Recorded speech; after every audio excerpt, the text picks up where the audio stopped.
the leading competitors in the South African FMCG market. There's nothing quite like the taste of a traditional family meal, and at the heart of every great dish is a key ingredient that brings it all together.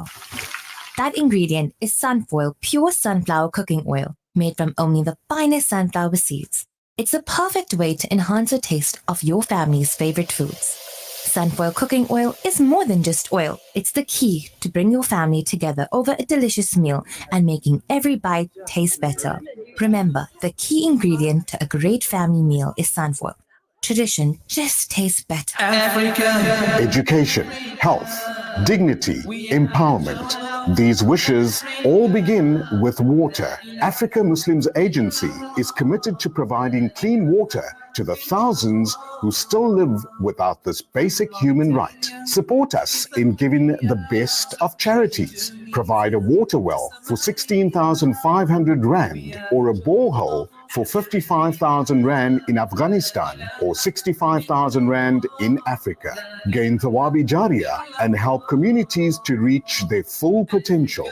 Africa Muslims Agency, empowering, educating, inspiring. The Breakfast Rush, brought to you courtesy of the Willow Tin Group, at the forefront of innovation, and one of the leading competitors in the South African FMCG market. The views and opinions expressed by the guest and presenters of Radio Al Ansar are not necessarily the views and opinions of Radio Al Ansar and the Al Ansar Foundation. Right, let's go live on Facebook. Let's go live on YouTube. Hello to all the viewers. How you doing? All right, so our attorney is Brother Mohammed Altaaf Raoof. He is the director of a Durban-based law firm with a specialization in labor law, has his LLB degree obtained from UKZ, and also specializing in criminal law, civil law, and somewhat of a general legal eagle. On today's show, we'll be discussing what is perhaps one of the darker sides of life and the legal field, the enforcement of divorce settlement agreements. So he's in studio. We're going to put him on camera shortly as well.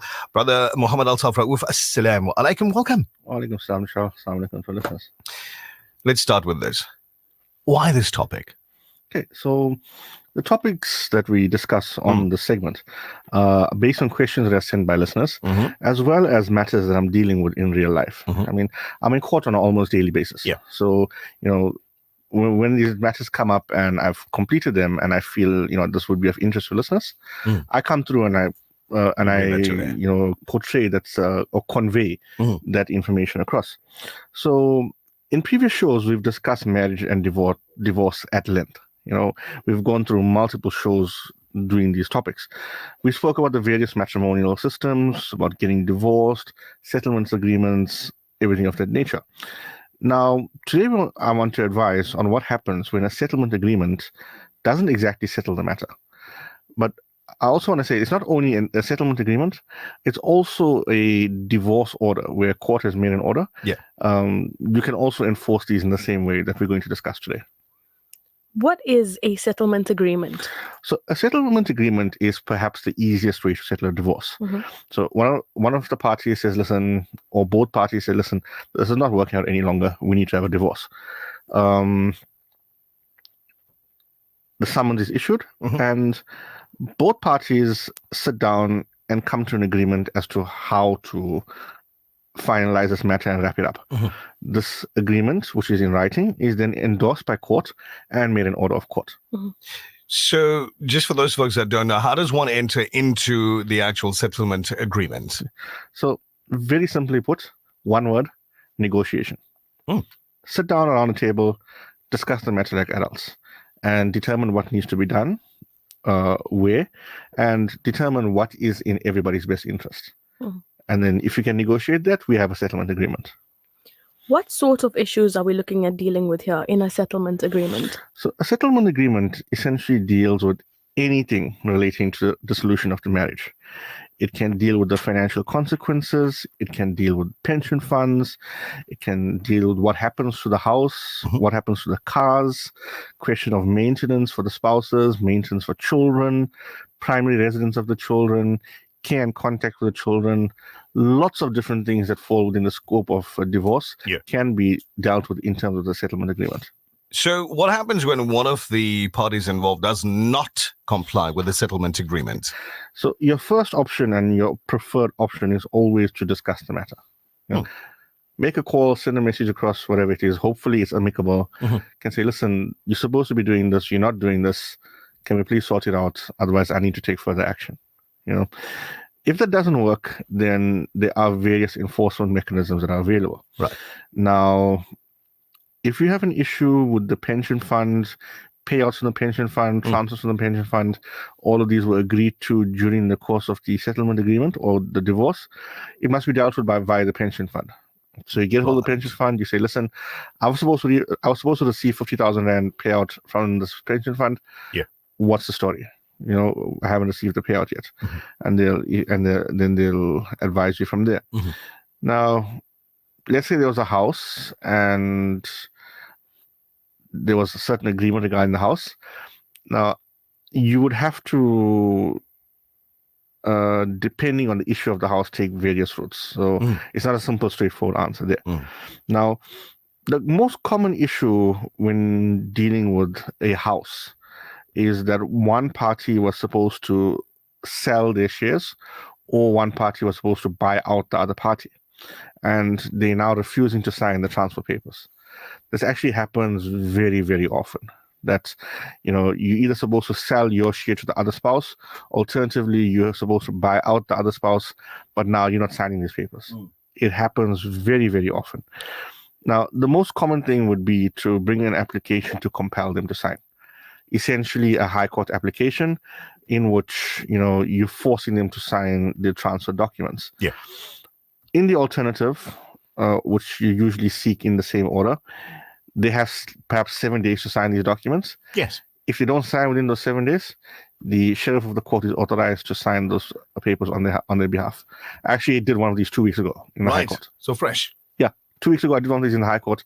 The guy was given 7 days from service of the order to sign the papers. Yeah. If he didn't sign, the sheriff was authorized to sign on his behalf. Okay. Plain and So simple. we have what I would refer to as a uniquely Al-Ansar question from a listener. Sure.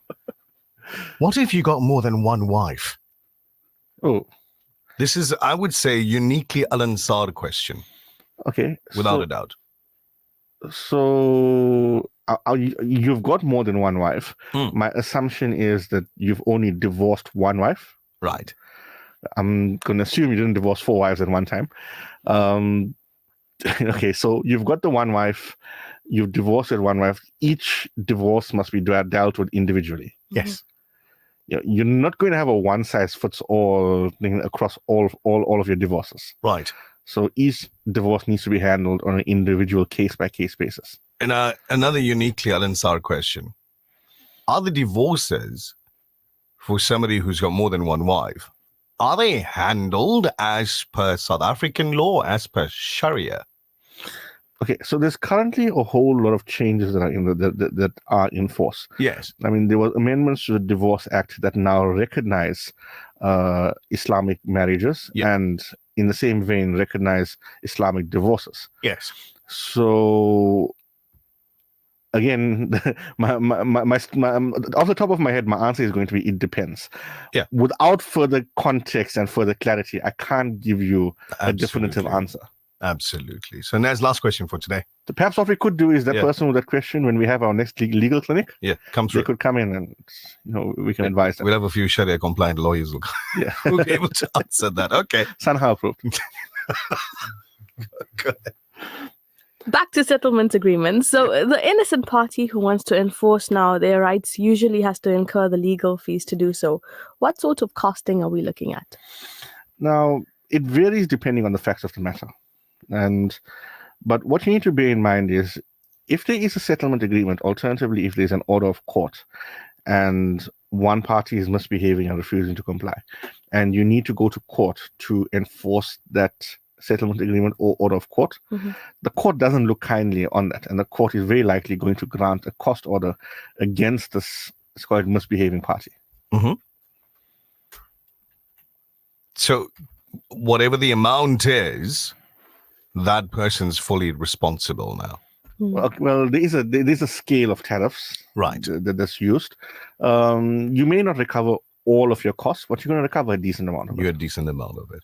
All right. If people have more questions and require a little bit more clarity on the subject, how do they get a hold of you? You can drop me an email. Email address is altaaf@raooflaw.co.za. Give it to you again, altaaf@raooflaw.co.za. Might take a day or two, but I will respond to you and see if we can assist you. Thank you very much, Brother Muhammad Altaaf Raoof. As I said earlier, he is the director of a Durban-based law firm specializing in labor law, has his LLB degree obtained from UKZ and criminal law, civil law, somewhat of a general legal eagle. He's in studio every Tuesday morning. And for today's purposes, we decided to bring him in a little bit earlier than normal. So he's normally here around about 20 to 8. Big topic today, so we brought him in a little bit earlier. Later on this show, we'll be talking GNU and political analysts' reaction to the announcement and the names and the people and all of those things there.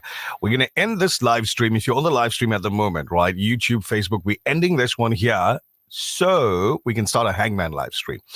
So Zach's going to say bye-bye, and then we'll bring you on back on another.